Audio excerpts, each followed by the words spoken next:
Hören Teil 1. Sie hören nun 5 kurze Texte. Sie hören jeden Text zweimal. Zu jedem Text lösen Sie 2 Aufgaben. Wählen Sie bei jeder Aufgabe die richtige Lösung. Lesen Sie zuerst das Beispiel. Dazu haben Sie 10 Sekunden Zeit. Viewers मेरे चैनल को लाइक करें, सब्सक्राइब करें और bell icon को क्लिक करें ताकि मेरी अपलोड होने वाली हर वीडियो आप तक पहुंचती रहे और आप उससे खूब सारा फ़ायदा उठा सकें। और अगर व्यूवर्स आप चाहते हैं Sie hören eine Nachricht auf dem Anrufbeantworter. तो मुझसे कमेंट्स में राब्ता करें। Hallo Anka, hier spricht Matthias. Wir wollen doch heute Abend ins Kino gehen und uns den neuen Film von Woody Allen ansehen. Leider können wir erst in die Spätvorstellung gehen, weil ich noch bis 20 Uhr arbeiten muss. Ich hoffe, das ist okay für dich. Markus und Silke kommen auch mit. Die habe ich heute Mittag getroffen. Am besten treffen wir uns alle direkt vor dem Kino. Das wäre super. Ruf mich doch bitte kurz zurück oder hinterlass eine Nachricht. Ciao. Sie hören jetzt den Text noch einmal. Hallo Anka, hier spricht Matthias. Wir wollen doch heute Abend ins Kino gehen und uns den neuen Film von Woody Allen ansehen. Leider können wir erst in die Spätvorstellung gehen, weil ich noch bis 20 Uhr arbeiten muss. Ich hoffe, das ist okay für dich. Markus und Silke kommen auch mit. Die habe ich heute Mittag getroffen.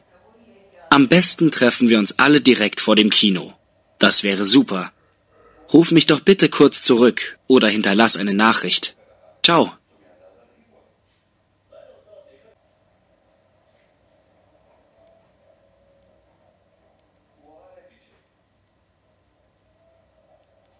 Lesen Sie jetzt die Aufgaben 1 und 2. Dazu haben Sie 10 Sekunden Zeit.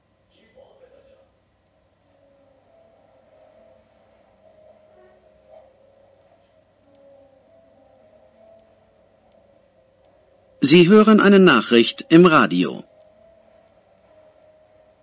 Der Deutsche Automobilclub ADAC hat bekannt gegeben, dass im Jahr rund 20 Menschen auf deutschen Autobahnen durch Unfälle mit Falschfahrern sterben. Wenn Ihnen auf der Autobahn so ein Falschfahrer entgegenkommt, also ein Auto auf Ihrer Fahrbahn, das in die falsche Richtung fährt, rufen Sie bitte sofort die Polizei an. 3% aller tödlichen Unfälle auf Autobahnen werden auf diese Weise verursacht. Weiter gibt der ADAC an, dass es ca. 2800 Meldungen über Falschfahrer auf deutschen Straßen gibt und die meisten davon auf Autobahnen. Die Polizei bittet die Autofahrer sehr aufmerksam zu sein. Sie sollen vor allem die Warnmeldungen im Radio sehr ernst nehmen. Sie hören jetzt den Text noch einmal. Der Deutsche Automobilclub ADAC hat bekannt gegeben, dass im Jahr rund 20 Menschen auf deutschen Autobahnen durch Unfälle mit Falschfahrern sterben. Wenn Ihnen auf der Autobahn so ein Falschfahrer entgegenkommt, also ein Auto auf Ihrer Fahrbahn, das in die falsche Richtung fährt, rufen Sie bitte sofort die Polizei an. 3% aller tödlichen Unfälle auf Autobahnen werden auf diese Weise verursacht. Weiter gibt der ADAC an, dass es ca. 2800 Meldungen über Falschfahrer auf deutschen Straßen gibt und die meisten davon auf Autobahnen. Die Polizei bittet die Autofahrer sehr aufmerksam zu sein. Sie sollen vor allem die Warnmeldungen im Radio sehr ernst nehmen.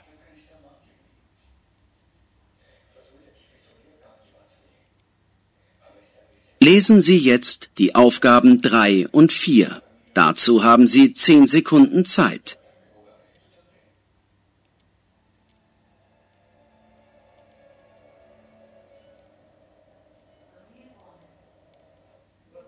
Sie hören eine Ankündigung im Radio.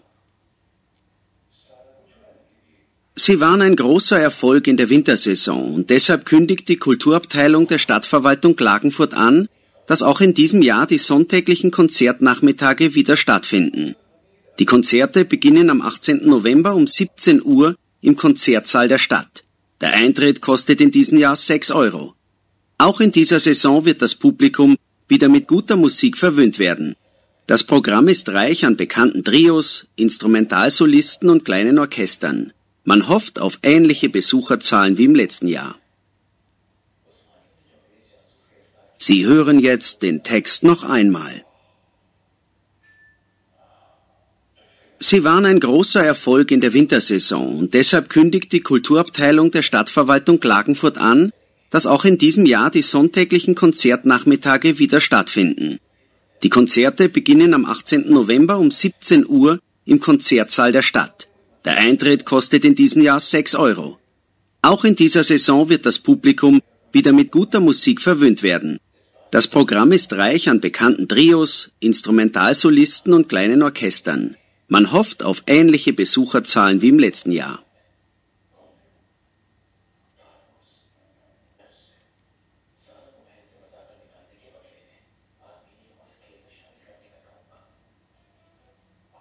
Lesen Sie jetzt die Aufgaben 5 und 6. Dazu haben Sie 10 Sekunden Zeit.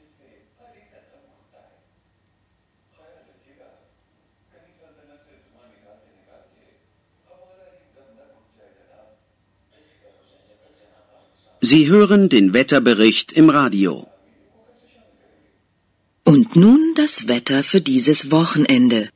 Am Samstag gibt es im Norden und Nordosten zunächst noch Sonnenschein, nur an der Nordsee treten bei dichten Wolken gewittrige Schauer auf. Freundlich mit sonnigen Abschnitten ist es auch im Süden, dort bleibt es tagsüber trocken. Am Sonntag ist es im ganzen Land stark bewölkt, mit teilweise kräftigen Regenfällen. Gegen Abend lockert es überall wieder auf. Die Temperaturen liegen bei 7 bis milden 18 Grad. Sie hören jetzt den Text noch einmal. Und nun das Wetter für dieses Wochenende. Am Samstag gibt es im Norden und Nordosten zunächst noch Sonnenschein, nur an der Nordsee treten bei dichten Wolken gewittrige Schauer auf. Freundlich mit sonnigen Abschnitten ist es auch im Süden, dort bleibt es tagsüber trocken. Am Sonntag ist es im ganzen Land stark bewölkt, mit teilweise kräftigen Regenfällen. Gegen Abend lockert es überall wieder auf. Die Temperaturen liegen bei 7 bis milden 18 Grad. Lesen Sie jetzt die Aufgaben 7 und 8. Dazu haben Sie 10 Sekunden Zeit.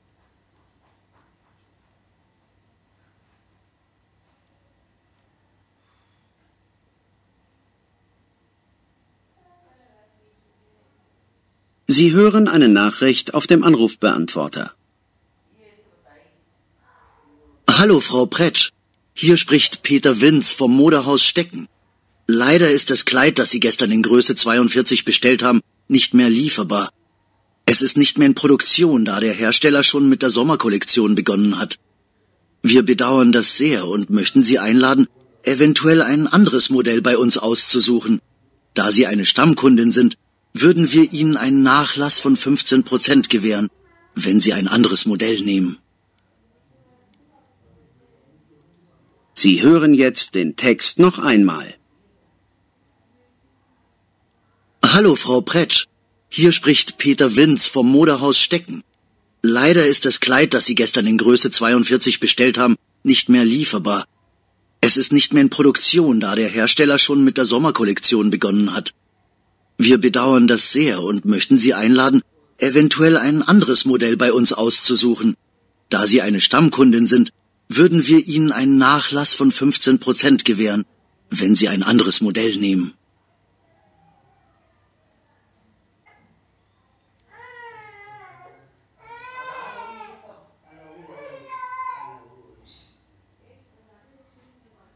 Lesen Sie jetzt die Aufgaben 9 und 10.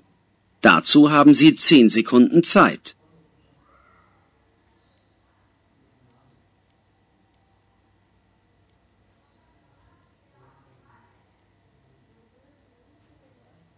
Sie hören eine Durchsage am Bahnhof. Achtung, Achtung an Gleis 9.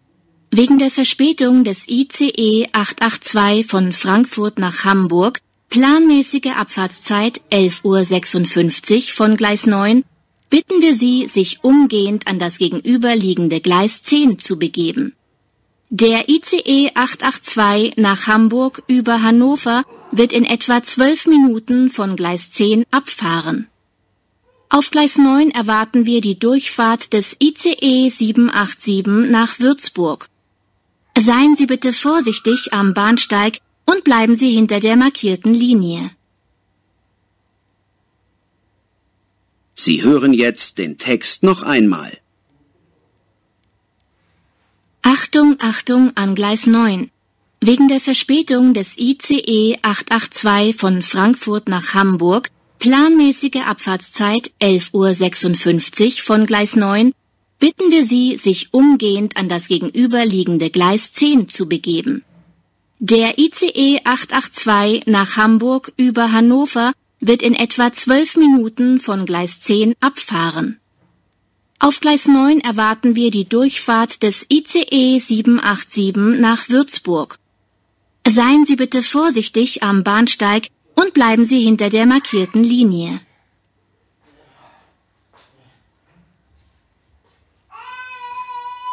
Ende von Hören Teil 1.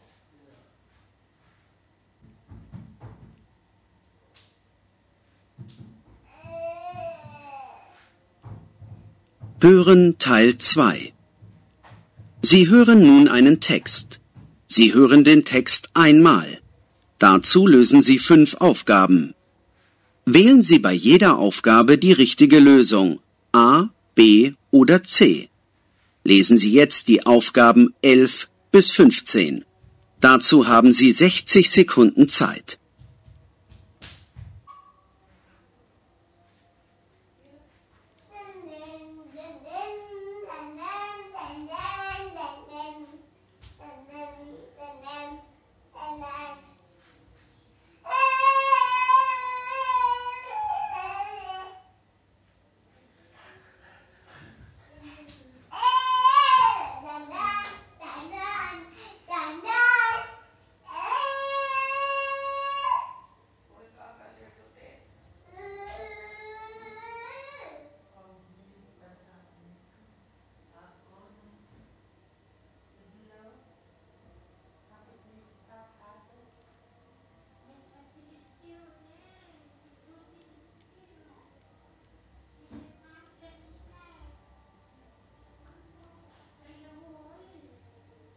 Sie nehmen an einer Führung durch das Stadtzentrum von Dresden teil.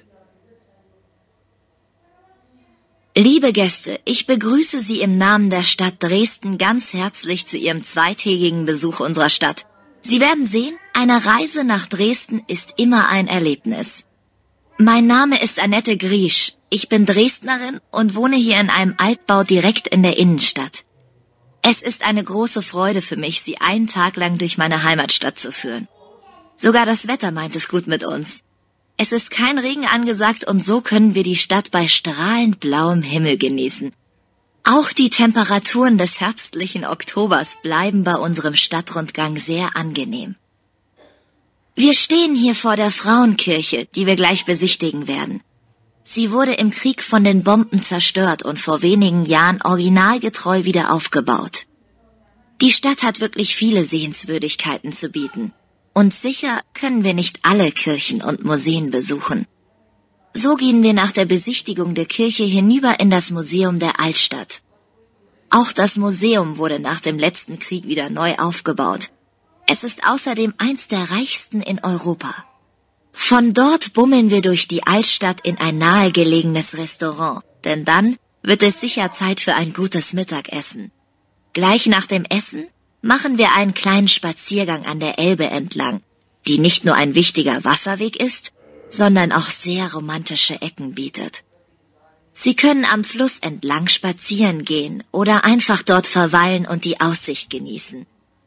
Eine Stunde später gehen wir dann zurück zum Theaterplatz. Dort finden wir einen weiteren Höhepunkt unseres Rundgangs, und zwar die Semperoper, in der wir um 15 Uhr einen Besichtigungstermin haben. Sie wurde so nach dem Namen des berühmten Architekten Semper benannt.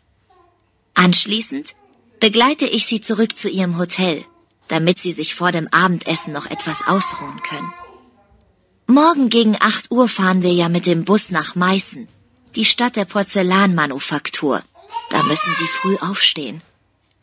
Deshalb haben wir unseren Theaterbesuch auch erst für morgen geplant. Heute treffen wir uns um 19 Uhr im Hotel und gehen gemeinsam in ein Restaurant. Das sind etwa 10 Minuten zu Fuß. Da lassen wir uns mit Spezialitäten aus der Region verwöhnen. Vielleicht nehmen Sie eine Kartoffelsuppe oder einen Sauerbraten. Natürlich werden Sie dort auch Fischspezialitäten finden.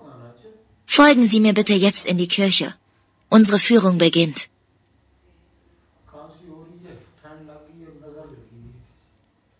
Ende von Hören Teil 2.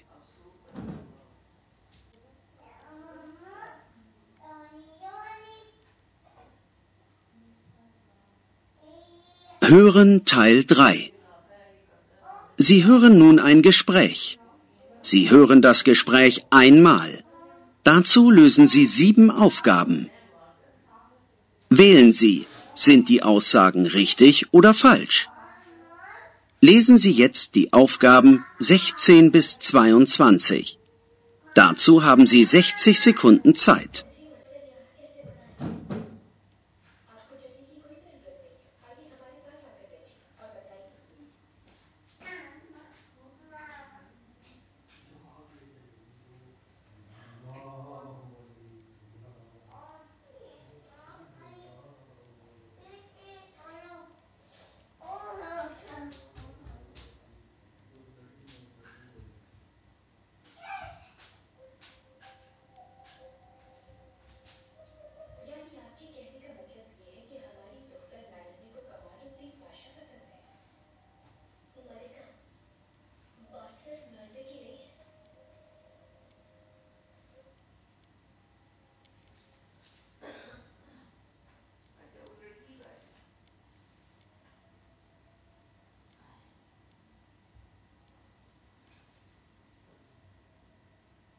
Sie sind in der U-Bahn und hören, wie sich ein junger Mann und eine junge Frau über Arbeit und Studium unterhalten. Hallo Melanie, schön dich hier in der U-Bahn zu treffen. Wir haben uns schon lange nicht mehr gesehen. Ja, Stefan, ich bin ganz überrascht, dich hier zu sehen. Was machst du denn in München? Ich bin erst im Oktober nach München gekommen. Ich will hier Informatik studieren. Und du? Bist du schon lange hier? Für mich ist es jetzt das 2. Jahr in der Großstadt. Ich habe sofort nach der Schule einen Ausbildungsplatz gefunden. Ich mache eine Lehre in einem großen Hotel. Hier lerne ich Theorie und Praxis. Das ist sehr interessant. Ich hoffe anschließend auch in verschiedenen Hotels arbeiten zu können. Du weißt doch, meine Eltern haben ein Hotel in den Bergen und da muss ich später mithelfen. Vorher möchte ich aber noch andere Städte und Hotels sehen. Wie immer, du weißt ganz genau, was du willst. Bei mir ist das nicht so einfach. Mein Studium macht mir Spaß, aber es kostet auch viel Geld. Eigentlich brauche ich eine Arbeit, aber ich habe kaum Zeit. Frag doch mal an der Uni. Vielleicht findest du da einen Job für dich. Es gibt dort manchmal auch Angebote von Biergärten oder Cafés für nur 18 oder 20 Stunden die Woche. Das kannst du sicher neben dem Studium schaffen. Ich habe ja schon einen Job als Trainer in einem Fitnessclub. Der Job passt eigentlich nicht zu meinem Studium, aber das ist nicht so wichtig. Ich arbeite 3-mal pro Woche am Abend. Das bedeutet auch Stress. Es ist einfach hart, am nächsten Morgen in die Uni zu gehen und den Professoren zuzuhören. Und ich habe natürlich überhaupt keine Freizeit mehr. Deshalb fahre ich auch nur ganz selten nach Hause zu meiner Familie. Schade. Manchmal ist die Studienzeit schon etwas schwierig. Hast du denn wenigstens schon ein Zimmer gefunden? Ja, das habe ich. Ich wohne im Studentenwohnheim. Es gefällt mir, denn dort leben viele Studenten und es ist immer was los. Man kann mit anderen Studenten reden, zusammen etwas kochen und essen. Und du? Cool. Ich wohne im Hotel. Dort gibt es auch Zimmer für das Personal. Es ist klein, aber ganz gemütlich. Du kannst dir vorstellen, dass ich als Azubi auch nicht viel verdiene, aber es reicht. Ich bin jetzt gleich am Ziel. Gib mir deine Handynummer, dann können wir uns vielleicht mal verabreden oder zusammen ins Kino gehen.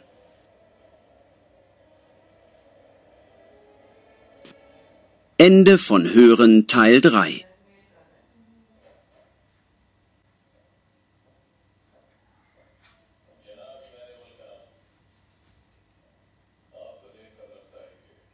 Übungen Teil 4. Sie hören nun eine Diskussion.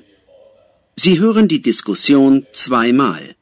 Dazu lösen Sie 8 Aufgaben. Ordnen Sie die Aussagen zu. Wer sagt was? Lesen Sie jetzt die Aussagen 23 bis 30. Dazu haben Sie 60 Sekunden Zeit.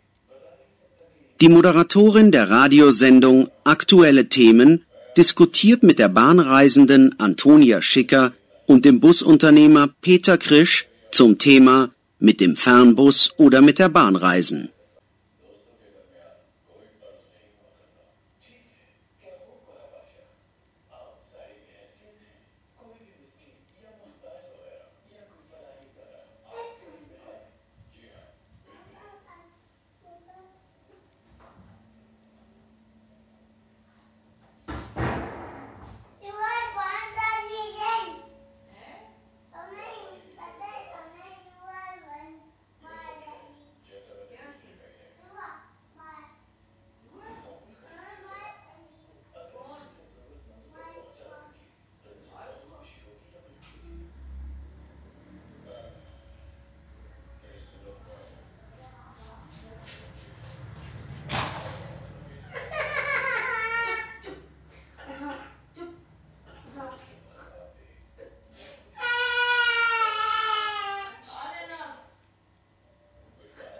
Liebe Hörerinnen und Hörer, einen wunderschönen Abend wünscht Ihnen auch heute Carola Schneider.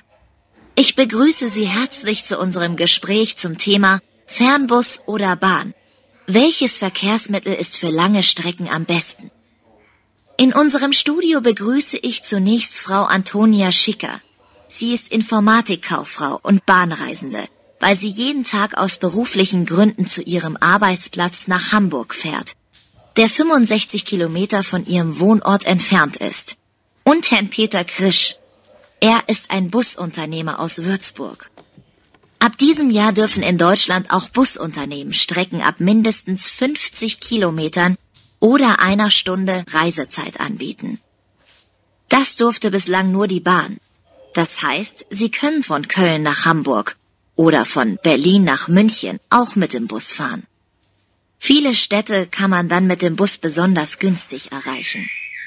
Man ist also nicht mehr gezwungen, mit der Bahn oder mit dem Auto zu fahren, sondern hat jetzt auch die Wahl, mit dem Bus zu reisen. Frau Schicker, Sie haben sich jedoch eindeutig für die Bahn entschieden.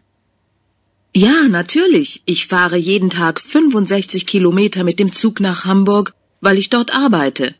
Bei meiner beruflichen Verpflichtung muss ich sicher sein, immer pünktlich an meinem Arbeitsplatz anzukommen. Mit dem Bus ist das nicht immer garantiert, da die Reisezeit von dem Straßenverkehr abhängt.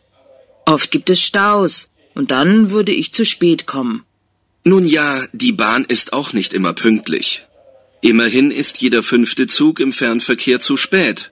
Und deshalb glaube ich, dass der Bus eine gute Alternative zur Bahn und vor allem zum Auto ist. Hinzu kommt, dass wir in der Lage sind, Busreisen viel kostengünstiger anzubieten. Die gleiche Strecke kostet mit dem Bus über 1/3 weniger als mit der Bahn, da ja immer circa 50 Fahrgäste im Bus sitzen.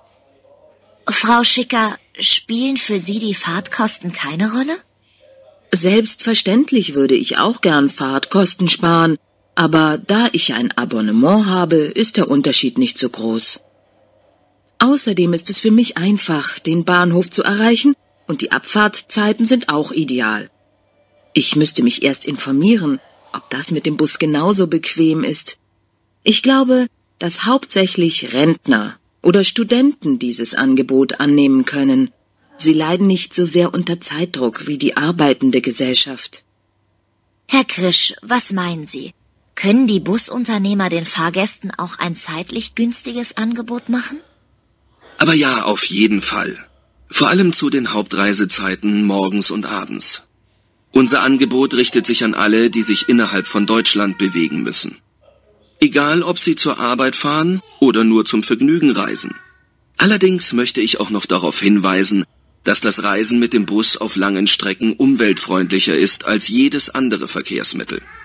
Immerhin fahren 50 oder 60 Leute in demselben Bus. und nicht mehr mit 25 oder 50 Autos. Und sie schonen so das Klima.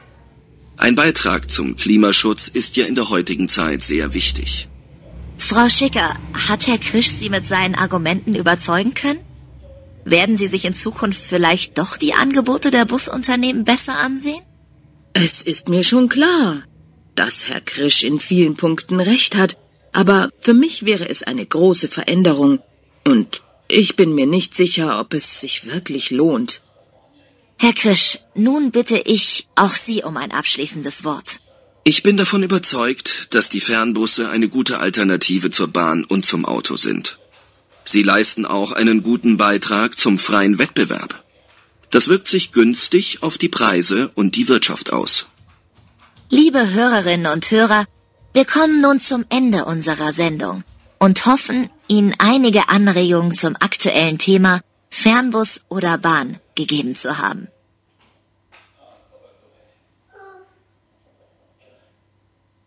Hören Sie nun den Text noch einmal.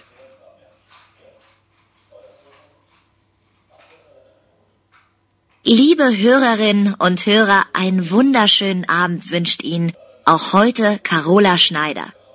Ich begrüße Sie herzlich zu unserem Gespräch zum Thema Fernbus oder Bahn. Welches Verkehrsmittel ist für lange Strecken am besten? In unserem Studio begrüße ich zunächst Frau Antonia Schicker. Sie ist Informatikkauffrau und Bahnreisende, weil sie jeden Tag aus beruflichen Gründen zu ihrem Arbeitsplatz nach Hamburg fährt, der 65 Kilometer von ihrem Wohnort entfernt ist. Und Herrn Peter Krisch. Er ist ein Busunternehmer aus Würzburg.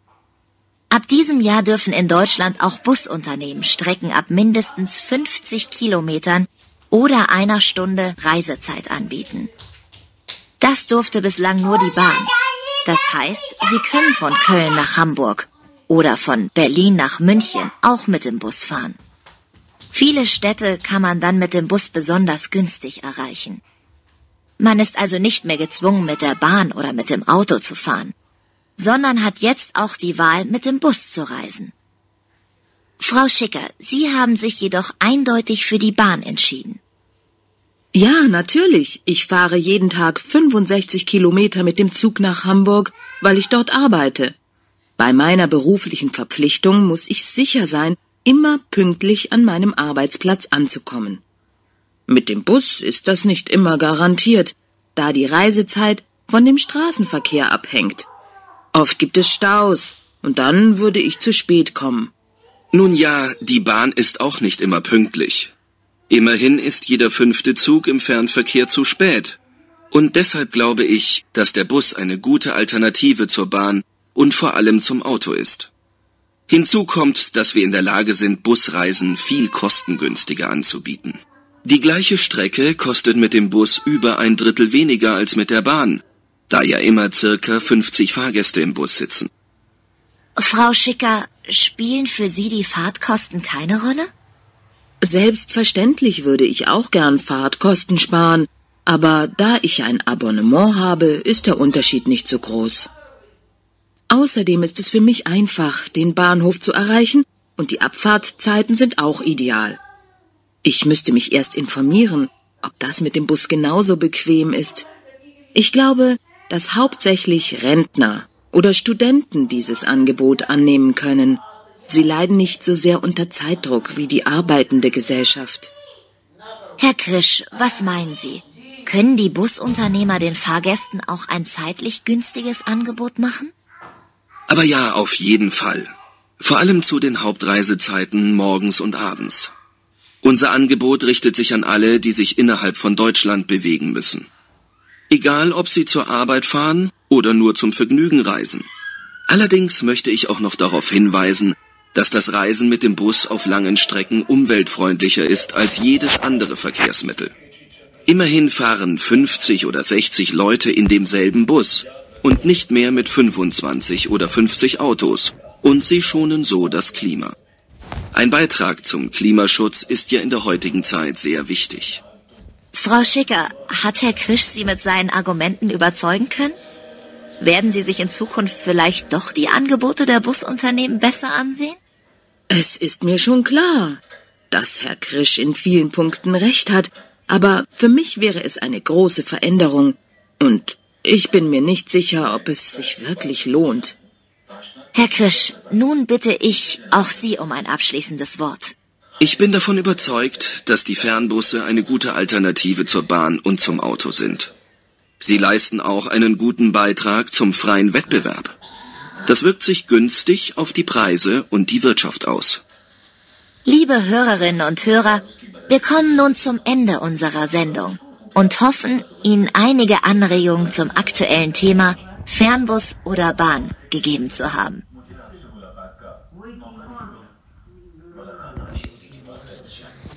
Ende von Hören Teil 4. Sie haben nun 5 Minuten Zeit, Ihre Ergebnisse auf den Antwortbogen zu übertragen.